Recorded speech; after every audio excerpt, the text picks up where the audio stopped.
গীতিকার গৌরীপ্রসন্ন মজুমদারের এক ছোট্ট ভ্রমণ কাহিনী আপনাদের শোনাবো।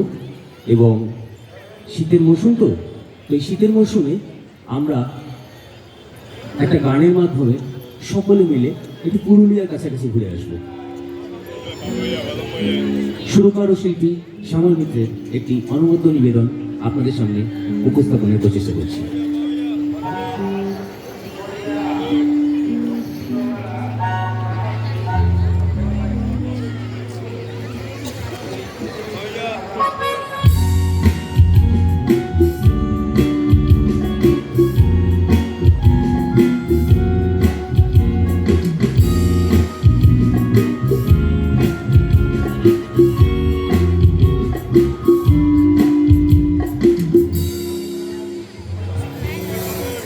এই যেন অজানা এই যেন কোথায় হবে শেষ, এই যেন অজানা এই যেন কোথায় হবে স্বপ্ন যে দেখি এই যেন অচেনা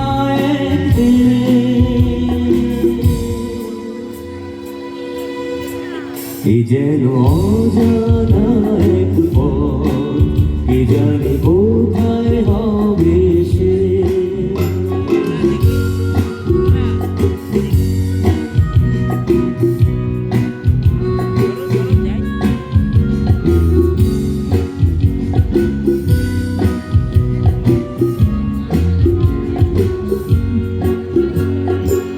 জানি না দু চোখে আলো ছড়ালো আজকে,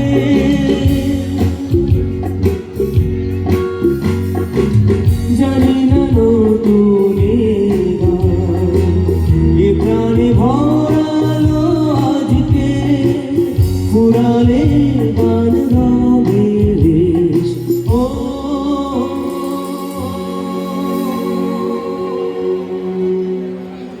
এ যেন অজানা এক পথ, কে জানে কোথায় হবে সে।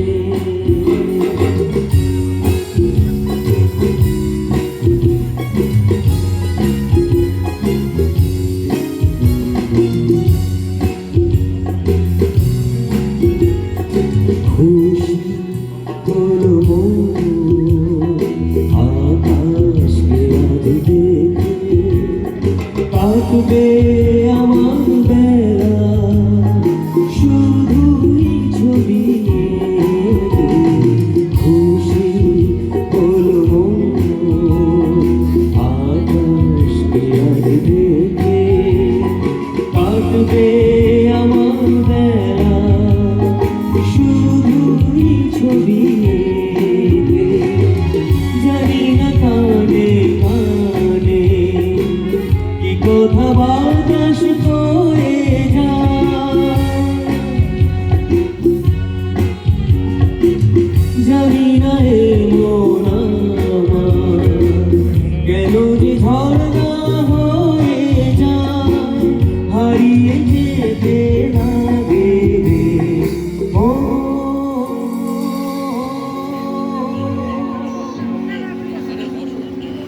এই যেন অজানা এক পথ, কে জানে কোথায় হবে শেষ। এই যেন অজানা এক পথ, কে জানে কোথায় হবে শেষ। স্বপ্ন একটি যে দেখি এই যেন অচেনা এক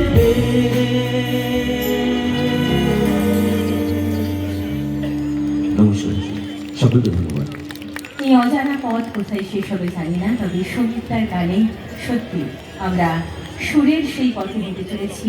রাত বাড়ছে, আমাদের জলস্বর খুব সুন্দরভাবে হেঁটে চলেছে। ধন্যবাদ সঙ্গীত দেবনাথকে, এবং মঞ্চে স্মারক সম্মান তুলে দেওয়ার জন্য অনুরোধ করব শ্রী দাদা চট্টোপাধ্যায়কে, নৈহাটি উৎসব কমিটির পক্ষ থেকে।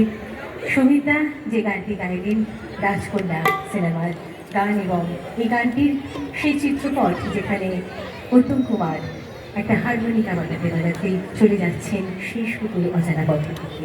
অপূর্ব একটি দৃশ্য আমরাও দেখতে পেলাম এবং সুনীলরাও খুব সুন্দর করে আমাদের সামনে সেই গানটি পরিবেশিত করলেন। অসংখ্য ধন্যবাদ সুমিতাকে। করতালি কোথায়? আমাদের দর্শক বন্ধুরা তো খুব ভালো আমি জানি, তাই করতালি অনেক জোরে হোক।